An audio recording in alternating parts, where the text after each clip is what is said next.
Hello friends, आज हम आपको बताएंगे जो इनकम टैक्स ने अपनी नई वेबसाइट लॉन्च करी हुई है उसमें क्या क्या फंक्शंस हैं।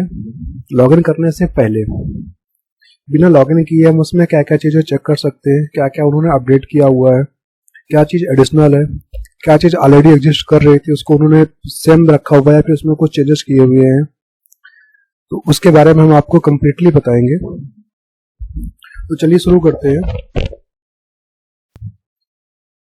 इनकम टैक्स इंडिया की नई जो वेबसाइट बनी हुई है उसका यूआरएल है incometax.gov.in।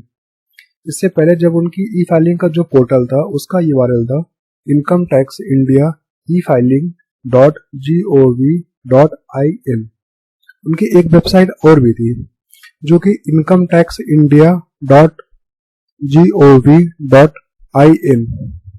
Income tax India .gov.in पे आपको बाकी सारी चीजें मिलती थी, like income tax circular notifications, जितनी भी चीजें थी वहां पे आती थी। और जो ई फाइलिंग के लिए जो उनका पोर्टल था basically only for the E filing purpose, वो था इनकम टैक्स इंडिया ई फाइलिंग .gov.in। राइट, अभी उन्होंने इसको रिप्लेस करके नई साइट बनाई income tax India income tax .gov.in। अब सारी फाइलिंग इसी पे होगी। और जैसे ही आप इस साइट पे जाएंगे आपको यहाँ पे कुछ ऐसे होम पेज देखने को मिलेगा।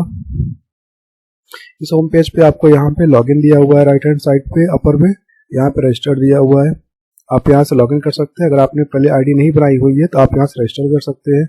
ये आपको इंग्लिश कन्वर्जन के लिए दिया हुआ है, इसमें सिर्फ इंग्लिश लैंग्वेज ही है, हिंदी का नहीं दिया हुआ है। ये कॉलर्स है, अगर आपको कोई भी सपोर्ट चाहिए होगा तो आप यहाँ से उसके रिस्पेक्टिव नंबर्स पे कॉल करके सपोर्ट ले सकते हैं। राइट, अब हम वन बाय वन बताते हैं। ये होम पेज है जो कि आपको विजिबल है, ये इनका होम पेज है। ये our services, e verify, link Aadhaar, e pay tax, income tax, verify your PAN, know your PAN tax, उनके इनेबलर्स हैं। ये न्यूज है उनके जो भी है। ये बेसिकली उनके कुछ सपोर्ट के वीडियोस हैं। सीए के लिए क्या है, लिंक आधार क्या है, चेंज पासवर्ड कैसे करेंगे, ई प्रोसीडिंग कैसे होगी, उसके हैं। ये कुछ उनके ट्विटर्स के रिस्पॉन्स हैं।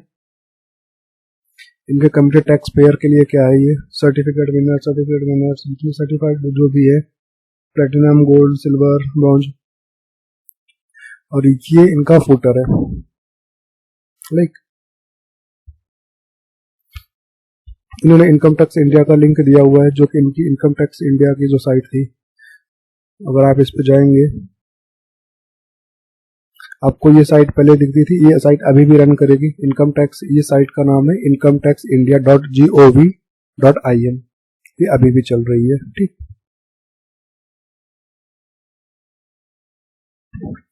ये ट्रेस सीपीसी की है, ये एनएसडीएल की है। बाकी ये चीज़ें नॉर्मल है, हेल्प डेस्क हो गया, ग्रीवेंस हो गया, फीडबैक्स हो गए, about us, history, vision mission, all this things. ये यहाँ पे एक चीज ये दिया हुआ है ई फाइलिंग कैलेंडर 2021। इसमें देखते हैं क्या है। इसमें ट्रस्ट ऑफ, ओह ग्रेट, ये इन्होंने ड्यू डेट्स दिए हुए हैं कि किसमें क्या क्या ड्यू डेट्स है। ये कैलेंडर है और फरवरी में कुछ हमारे ड्यू डेट्स जो भी थी वो यहाँ पे आ रही है। सिमिलरली मार्च में हमारी क्या क्या ड्यू डेट्स थी, अप्रैल में, और ये हमारे मई के हैं। बेसिकली जो इन्होंने रेड सर्कल किया वो रेड सर्कल का मतलब है कि हमारा जो भी हॉलीडेज है वो हमारे रेड सर्कल में है। और जो कुछ ये ग्रीन में है, ग्रीन में जो भी है वो इनकम टैक्स के ड्यू डेट्स हैं। अगर आप यहाँ पे देखते हो तो आपको यहाँ पे 15 और 31 पे दिख रहा है। तो 15 पे हमारा है क्वार्टरली टीसीएस की रिटर्न थी, 31 पे हमारी जो टीडीएस की रिपोर्ट्स देनी होती है वो है TDS deposit for the ending मार्च 21। और उसकी ड्यू डेट्स हमारी फर्निश करने का है 85 भी है। जून में अगर हम देखते हैं तो 15 तारीख की जो डेट है ये है first instalment of advance tax form 16। और जो टीडीएस के सर्टिफिकेट इशू करने होते हैं, सिमिलरली सारे ये हैं। ये एक अच्छी चीज इन्होंने ऐड किया हुआ, सारे ड्यू डेट्स पूरे ईयर का ड्यू डेट्स दिया हुआ है इसमें। So let's back. राइट, अब हम यहाँ पे वन बाय वन देखते हैं जो इनका मेनू है। अगर हम यहाँ पे जाते हैं तो ये है इंडिविजुअल्स HUF। इंडिविजुअल HUF में salaried employed, business profession, senior citizen, super senior citizen, non resident, HUF, right. Salary employed में क्या है? सैलरी एम्प्लॉयड में guidance to file tax returns forms applicable to me, tax slab, tax deduction on which I can get tax benefit, update my details, assisted filing, downloads. ये सारे options इन सभी options में होगा। अगर आप बिजनेस प्रोफेशन में जाएंगे तब भी आपको सेम चीजें दिखेगी, सीनियर सिटीजन में जाएंगे तब भी दिखेगी, नॉन रेजिडेंट में जाएंगे तब भी आपको दिखेगा, HUF में भी है, ये सेम चीजें हैं, राइट। इसमें बेसिकली उन्होंने क्या किया हुआ है कि एक पेज बनाया हुआ है, उस एक पेज पे जैसे भी एप्लीकेबल सैलरीड एम्प्लॉय बिजनेस सबका एक ही पेज पे उन्होंने बना के उसको एक्सप्लेन कर दिया है। अगर हम वन बाय वन आते हैं इसमें तो जो इन्होंने दिया हुआ है tax return form applicable to me, ये इन्होंने एक अच्छी चीज दिया हुआ है। जनरली पहले क्या होता था कि कोई भी लोग ये नहीं समझ पाते थे, कभी काफी लोगों में ये चीजें मिस्टेक्स हुई है कि उनके लिए कौन सी ITR एप्लीकेबल है। हालांकि जब अगर आप पहले के ITR के फॉर्म्स देखें तो जो सबसे ऊपर होता है पहले पेज पे सबसे ऊपर लिखा होता है कि वो ITR का फॉर्म किन के लिए एप्लीकेबल है। पर जनरली क्या होता है कि लोग उसको पढ़ते नहीं थे और उन्होंने जो मर्जी किया वही ITR उठाया और सबमिट कर दिया उसको। लाइक ITR 1 में, ITR 2, ITR 3 में लोग कन्फ्यूजन हो जाती थी, ITR 4 में, स्पेशली इंडिविजुअल के केसेस में, इंडिविजुअल HUF के केसेस में। तो कभी किसी को 2 एप्लीकेबल है तो वो 1 फाइल कर रहे हैं, किसी को 1 एप्लीकेबल है 2 में फाइल कर रहे हैं। तो ऐसे केसेस में काफी कंफ्यूजन हो जाती थी। हालांकि ये डिसाइडेड केस लॉ है कि अगर हमने टैक्स रिटर्न फॉर्म्स कुछ डिफरेंट एक्सेप्ट कर फाइल कर दिया है जो कि हमारे पे एप्लीकेबल नहीं था, बट हमने डिटेल्स जो भी इनकम की डिटेल्स है सारी फर्निश किया हुआ है, तो भी वो एक्सेप्ट करना पड़ेगा उनको। उसको मिस रिपोर्टिंग या फिर किसी और अदर सेक्शंस में उसको इनकम टैक्स चैलेंज नहीं कर सकता है क्योंकि हमने पूरी इनकम अपनी डिस्क्लोज करा हुआ है विद रिस्पेक्टिव हेड्स, राइट। अब अगर हम यहाँ पे देखते हैं तो जिन्होंने टैक्स का स्लैब रेट दिया हुआ है, टैक्स का स्लैब रेट अगर हम देखते हैं तो ये एक अच्छी चीज है। इन्होंने यहाँ पे स्लैब रेट में दिया हुआ लेस देन 60 ईयर्स के लिए हमारे कौन कौन से स्लैब रेट्स है। ये हमारे ओल्ड रिजाइम के लिए है, ये न्यू रिजाइम पे है जो भी एप्लीकेबल्स है उनके रिस्पेक्टिव इनकम उस पर टैक्स रेट जितने भी हैं। ये 60+ ईयर के लिए जितने भी हमारे हैं, ओल्ड सिस्टम न्यू सिस्टम दोनों पे दिया हुआ है। ये 80+ के लिए है, ये ओल्ड है, ये न्यू है, राइट। अब अगर हम इसमें आके देखते हैं सैलरीड एम्प्लॉयड के लिए तो हम क्या क्या डिडक्शंस ले सकते हैं, कहाँ कहाँ से हमें डिडक्शंस मिलेगी। बेसिकली इंडिविजुअल ITR के रिटर्न्स में क्या होता है कि क्या क्या डिडक्शंस में मिलेगी उसकी लिस्ट जो होती है वो बहुत लंबी लिस्ट है। तो जनरली लोगों को इसमें बहुत कंफ्यूजन हो जाती थी कि कौन कौन सा हमें क्लेम करने हैं, जबकि सारे रिटर्न्स सारे डिडक्शंस के जो भी रिस्पेक्टिव सेक्शंस होते हैं वो ITR के फॉर्म में ऑलरेडी मेंशन किए होते हैं। बट हर किसी को चीज की जरूरत होती है कि हमें कहीं एक सीट पे कंपाइल मिल जाए, तो ये इन्होंने एक अच्छी चीज करी हुई कि इसको कंपाइल करके दे दिया है। अगर आप इस पे जाएंगे तो आपको यहाँ पे दिखेगा कि जो भी हमारी हाउस प्रॉपर्टीज होती है उस पर जो हमने इंटरेस्ट दिया हुआ है, जो हमारे लोन्स हैं उस पर कितना हमें डिडक्शंस मिलेगा। यहाँ पे इन्होंने लिमिट दिया हुआ है कि हमारी कितना मैक्सिमम लिमिट्स है सेल्फ ऑक्युपाइड केस में, लेट आउट के केस में। सिमिलरली आप यहाँ पे देखेंगे 80C, 80CC, 80CD1, उसमें क्या क्या हमारे कितने कितने लिमिट्स हैं उसके क्या क्या ब्रीफ दिया हुआ है यहाँ पे। 80CCD1B, 80CCD2 जितने भी है हमारे उन्होंने दिया हुआ है, डी, ये सारे इसके जितने भी हमारे सेक्शंस हैं सारे मेंशन किए हुए हैं। उसके क्या क्या लिमिट्स होती है, उसके क्या क्या ब्रीफ, सेक्शन के क्या ब्रीफ है वो भी उन्होंने मेंशन किया हुआ है। तो ये एक बहुत ही अच्छी चीज है, जो इसको अपडेट किया हुआ है अच्छी चीज है, राइट।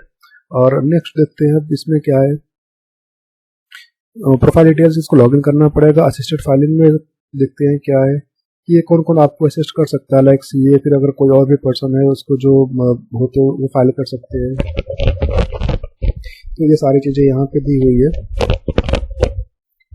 जो इंटरमीडिएट होते हैं वो भी कर सकते हैं, ऑथराइज रिप्रेजेंटेटिव भी कर सकते हैं।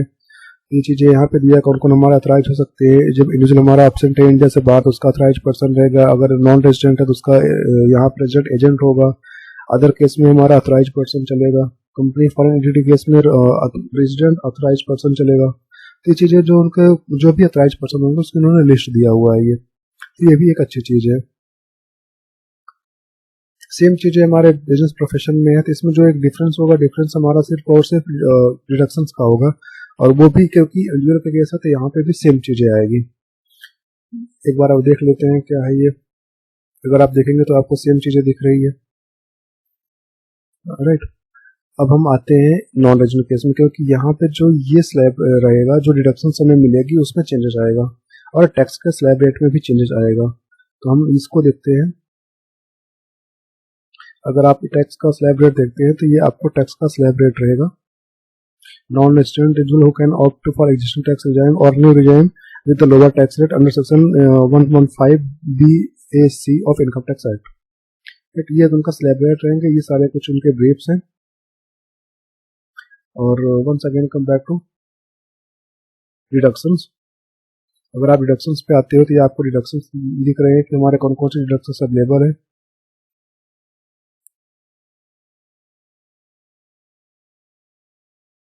एक चीज आप इसको जरूर याद रखना, यहाँ पे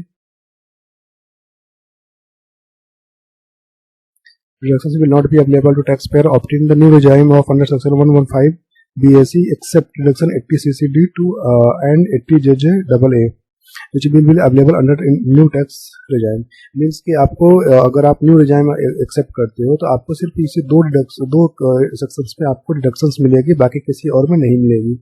80 CC 80 CCD जो भी होती है ये सारे आपको नहीं मिलेंगे, तो ये आप जरूर याद रखना। हालांकि जिस टाइम पे न्यू रिजाइम आया हुआ था ये सारे पॉइंट्स बहुत हाईलाइटेड हुए थे उस टाइम पे, क्योंकि इसी के बेसिस पे उन्होंने दो सिस्टम बनाए हुए थे, कि दो टैक्स रेट बनाए हुए थे, किस पे आपको जानना है, new regime and old regime.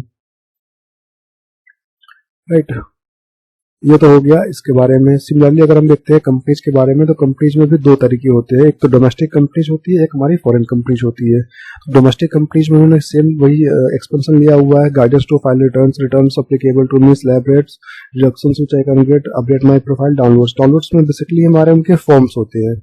अभी ये फॉर्म्स आए भी नहीं है। अगर हम आपको यहाँ पर डाउनलोड्स में दिखाते हैं, ये कॉमन यूटिलिटी दिया हुआ है ITR 1 to 4 और एक कॉमन यूटिलिटी है ITR 5 to 7। और ये हमारे इंडिविजुअल्स ITR हैं, सारे ITR अलग अलग करके दिए हुए हैं। बट अभी अगर आप ITR देखते हो तो आपको ITR नहीं दिखेगा। अगर यहाँ पे जो देखेंगे तो ये आपको ITR का PDF फॉर्म है, और इसमें जो पहले हमारी ITR की एक्सेल फाइल होती थी फाइल करने के लिए, वो नहीं है। हालांकि ये स्कीमा है, स्कीमा हमारे जोसन फाइल में है। तो अगर आप वैसे देखें तो विदाउट सॉफ्टवेयर आप इसको अभी फाइल नहीं कर सकते, और वैसे भी इनकम टैक्स ने अभी कोई फॉर्म रिलीज नहीं किया है। अगर आप यहाँ पे क्लिक करके देखोगे तो आपको ये फॉर्म दिखेगा जो आपके PDF फॉर्म में रिलीज किया हुआ है। ये हर एक साल रिलीज करते हैं, इसके बाद उनकी जो ITR के फॉर्म्स होते हैं एक्सेल में उसको रिलीज करते हैं। और आजकल तो काफ़ी ज़्यादा हो गया कि लोग सॉफ्टवेयर से ही फाइल करते हैं, इनके खुद के स्कीमा ज़्यादा यूज नहीं करते हैं। तो अब हम यहाँ पे देखते हैं रिडक्शन हमें क्या क्या मिले कंपनी केस में। अगर हम यहाँ पे आते हैं तो अब ये देखेंगे क्या क्या हम ले सकते हैं, like 80G, 80GGA, 80GGB, 80IA, 80IAB, IAC, IB, IBA, IC, IE, ये सारे वो डिडक्शन हैं जो कि हमें कंपनीज को मिलती हैं। राइट, ये एक उन्होंने एक अच्छी चीज दिया हुआ है। आप यहाँ से देख सकते हैं कि आपके कंपनीज के ऊपर क्या क्या अप्लीकेबल्स, कौन कौन से डिडक्शंस हैं जो आप क्लेम कर सकते हैं। ये आपको एक वन सीट में मिल जाएगा। सिमिलरली अगर हम फॉरेन कंपनीज में देखते हैं तो फॉरेन कंपनीज में और डोमेस्टिक कंपनीज में जो चेंजेस होगा बेसिकली एक टैक्स स्लैब रेट में होगा और एक डिडक्शंस में होगा। अगर हम यहाँ पे आके डिडक्शंस एक बार चेक करते हैं, यहाँ पे कौन कौन से डिडक्शंस मिलेंगे, तो यहाँ पे आप देखेंगे 80G होगा। कुछ ऐसे डिडक्शंस होते हैं कि जो कि स्पेशली फॉरेन कंपनीज के लिए होते हैं, तो यहाँ पे देखेंगे कुछ ना कुछ डिफरेंस जरूर होगा। तो ये सारे वो डिडक्शंस है जो कंपनी क्लेम कर सकती है। बेसिकली एक डिफरेंस है ये 80LA ऑफशोर बैंकिंग यूनिट्स के लिए होता है, जो हमारी IFSCs के लिए है, ये हमारा इसमें एडिशनल है। और फॉरेन कंपनीज का अगर हम टैक्स रेट देखते हैं, जो टैक्स का स्लैब रेट है, तो यहाँ पे कुछ हमारा ये रहेगा स्लैब रेट्स। ये फॉरेन कंपनीज के हमारा स्लैब रेट्स है 50% और 40%। ये भी आपको पता होगा, ये हमारे उसके सरचार्ज है, जो भी आपका टैक्स पड़ेगा उस पर कितना सरचार्ज रहेगा, रिलीफ कितना है वो भी आएगा यहाँ पे। राइट, अब इसके बाद अगर हम देखते हैं तो हमारे ये दो पॉइंट्स हो गए। नॉन कंपनी में हमारा AOP, BOI, ट्रस्ट, AJP हमारा होता है आर्टिफिशियल जुडिशियल पर्संस। इसके बाद हमारा फॉर्म LLP, लोकल अथॉरिटीज। अगर हम AOP, BOI, ट्रस्ट, AJP पे आते हैं तो यहाँ पे भी सेम उन्होंने चीज दिया हुआ है, guidance to file returns applicable, slab rate, deductions, update my profile, downloads में सारे फॉर्म्स होते हैं। अपडेट प्रोफाइल्स आपको इसको जब लॉगिन करेंगे तब आप अपनी प्रोफाइल्स को अपडेट कर सकते हैं। अगर आप यहाँ पे क्लिक करके देखेंगे तो यहाँ पे आपको आएगा, पहले लॉगिन करने के लिए बोलेगा ये।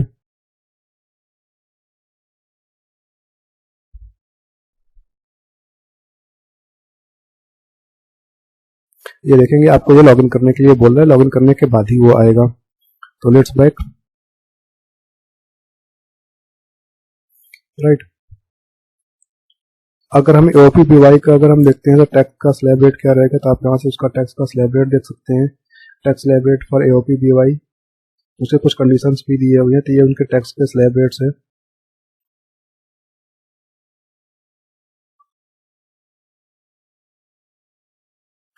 और डिडक्शंस क्या क्या मिलेगा, मेनली डिडक्शंस और जो टैक्स के स्लैब रेट्स है ये हमारे एक मेन पॉइंट्स है।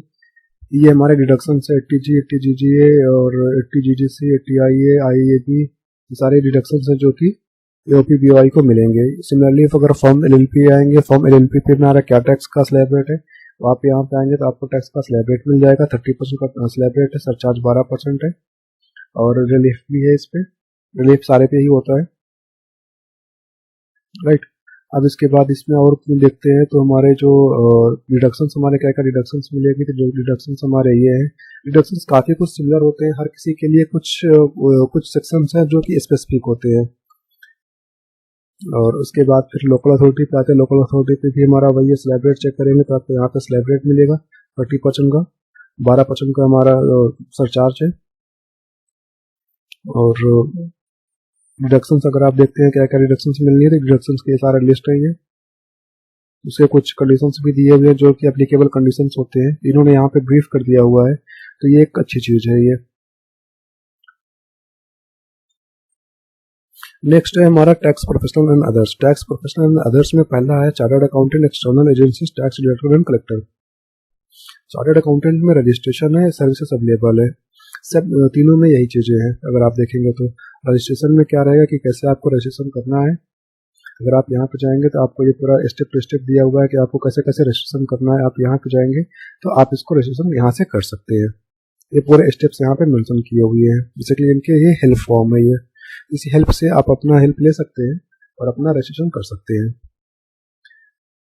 दूसरा है कि सर्विसेज क्या क्या अवेलेबल है। अगर आप यहाँ पे सर्विसेज पे आते हैं तो ये लिस्ट ऑफ सर्विसेज दिया हुआ है जो कि CA के लिए अवेलेबल है, राइट। नेक्स्ट अगर हम देखते हैं तो एक्सटर्नल एजेंसीज के लिए, उसके लिए भी सेम चीज़ें हैं। सर्विसेज क्या क्या अवेलेबल है, अगर आप वो देखेंगे तो यहाँ पे उसके है file tax, income tax returns, view returns, bulk return, verify pan details, previous token details, submit grievance. TDS के लिए अगर आप देखेंगे तो TDS के लिए भी रजिस्ट्रेशन होता है कि जो आप एक सिस्टम भी है कि आप अपने जो TDS रिटर्न्स है वो इनकम टैक्स पोर्टल पे फाइल कर सकते हो। आपको इंडस्ट्रियल को जो फ्रेंचाइजीज होती है वहाँ पे जाने की जरूरत नहीं होती है। और एक चीज़ और भी है कि यहाँ आपको फाइल करने के लिए DSC चाहिए, प्लस कोई गवर्नमेंट फीस नहीं है।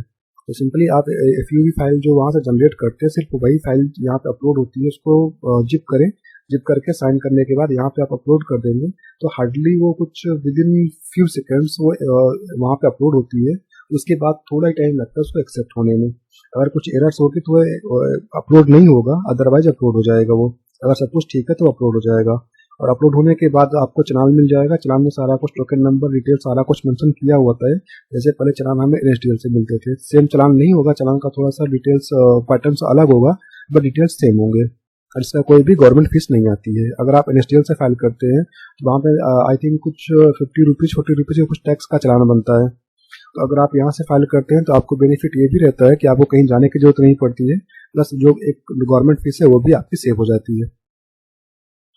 डाउनलोड्स में अगर आप जाते हैं तो डाउनलोड्स में आपको मिलेगा कि जो भी ITR के फॉर्म्स हैं ये सारे आपको यहाँ पे दिख जाएंगे। हालांकि अभी ITR के फॉर्म्स अवेलेबल नहीं है, उन्होंने सारे कॉलम्स दिए जरूर है बट इसमें अभी भी कोई भी है नहीं। अगर स्कीमा देखेंगे तो आपको यहाँ पे जोसन की फाइल मिलेगा जो कि आप विदाउट सॉफ्टवेयर के हेल्प के आप इसको एक्सेस नहीं कर सकते हैं। और यहाँ पे जो आप देखेंगे एक DST मैनेजमेंट यूटिलिटी है, तो ये अगर आपको याद हो तो जो ITR फाइल करने के लिए एक सॉफ्टवेयर चाहिए जहाँ से आप सिग्नेचर जनरेट करते हैं, तो ये वो चीज़ें है। आप देखेंगे तो आपको यहाँ पे EM साइनर मिलेगा, राइट। और इसके बाद यहाँ पे आपको हेल्प मिलेगा। हेल्प में आप जाके चीज़ें चेक कर सकते हैं कि आप क्या आपको हेल्प चाहिए, जैसे भी रहेगा। यहाँ पे जाएंगे आपको और भी टॉपिक्स मिल जाएंगे। इस पर अगर आप जाते हैं तो आपको यहाँ पे मिलेगा टैक्स पेयर सैलरी के लिए कैसे रिटर्न फाइल करना है, क्या एप्लीकेबल है इंडिविजुअल्स के लिए, कंपनीज के लिए, ई फाइलिंग सर्विसेज क्या है।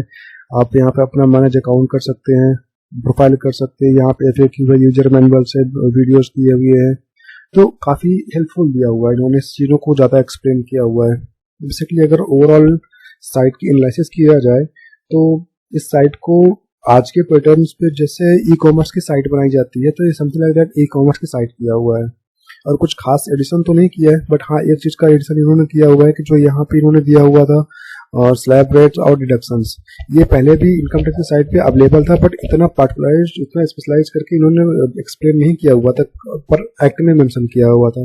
तो जनरली जब भी कोई टैक्स स्लैब रेट देखना है या तो आपको फाइनेंस एक्ट चेक करना होता था, या तो फिर आप किसी अदर प्राइवेट साइट पे जाएंगे तो वहाँ पे मेंशन किया हुआ है, तो आप वहाँ से चेक कर सकते हैं। प्राइवेट साइट के इन्फॉर्मेशन उतने रिलायबल नहीं होते हैं, सारे प्रोफेशनल को ये चीज़ पता होती है कि ज़्यादा रिलायबल नहीं होते हैं, और हालांकि सब लोग वही मेंशन करते हैं जो कि फाइनेंस एक्ट में होता है। कोई ऐसा अगर नहीं होता है कि कोई अपनी मर्जी से वहाँ पे कुछ भी मेंशन करता है, तो ज़्यादा अच्छा होता है, ज़्यादा ऑथेंटिकेटेड होता है कि अगर आप इनकम टैक्स के जो भी फिनांस एक्ट आए हुए अगर आप वहाँ से एक्सेप्ट करते हैं, वहाँ से चीज़ों को चेक करते हैं, वो ज़्यादा रिलायबल्स होते हैं। उसमें जो कंडीशन दी होती है वहाँ पे होती है।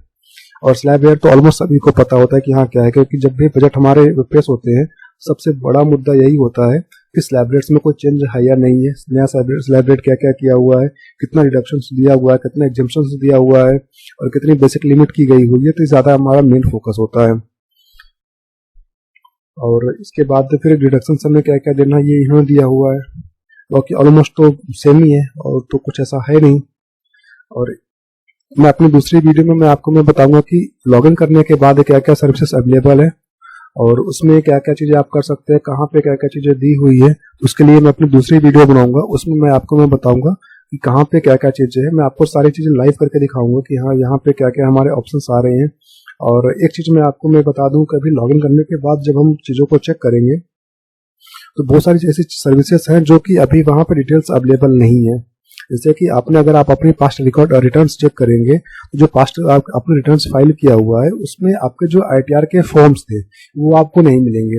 वहाँ पे उसका जो डाउनलोड करने का जो ऑप्शन है वो हाइड किया हुआ है, और वहाँ पे लिखा हुआ है कि अभी ये चीज़ें अवेलेबल नहीं है। इसका सिंपल सा मतलब ये होता है कि इन्होंने अपना डाटाबेस चेंज किया हुआ है, डाटाबेस चेंज करने की वजह से ही उस चीज़ को एक्सेस नहीं कर पा रहा है, और ऑलमोस्ट इन्होंने पूरी साइट का लेआउट ही चेंज कर दिया है। बट ऐसा कुछ एडिशनल नहीं है इसमें अभी तक देखने के लिए कि कुछ ऐसा स्पेसिफिक एडिशनल हो कि जिसको हम कुछ मेजर चेंजेस मान सके। तो ऐसा मेरी नज़र में तो कुछ नहीं आया, बट हर किसी का अपना अपना एक अपना व्यू होता है। किसी को बहुत अच्छा लगता है या किसी को ओल्ड सिस्टम सही रहता है, क्योंकि ओल्ड सिस्टम काफ़ी दिन से चलता आया हुआ है, उससे लोग फ्रेंडली हो चुके हैं। तो उस चीज़ को जब उनको पता है कहाँ पे क्या क्या चीज़ जाके चेक करना, तो चेक कर सकते हैं। तो आज के लिए बस इतना ही। हम अपनी नेक्स्ट वीडियो डालेंगे तो उसमें आप जरूर देखना कि लॉगिन करने के बाद क्या क्या सर्विसेज अवेलेबल है, उन्होंने क्या क्या चीज़ चेंज किया हुआ है, कौन सी सर्विसेज कहाँ पे अवेलेबल है, वो आपको देखने को मिल जाएगा। Thank you so much for watching my this video. अगर आपके किसी भी पॉइंट्स में कोई भी प्रॉब्लम्स आ रही है तो आप इस दिए हुए नीचे नंबर पे, ये नंबर हमारा व्हाट्सएप पे भी अवेलेबल है, कॉल भी कर सकते हैं, ईमेल आईडी भी मेंशन की हुई है। अगर आपको कोई भी प्रॉब्लम्स आ रही है आप मुझे इस डिटेल्स पे कांटेक्ट करेंगे, आपको रिप्लाई मिल जाएगा उस पर। Right, thank you so much.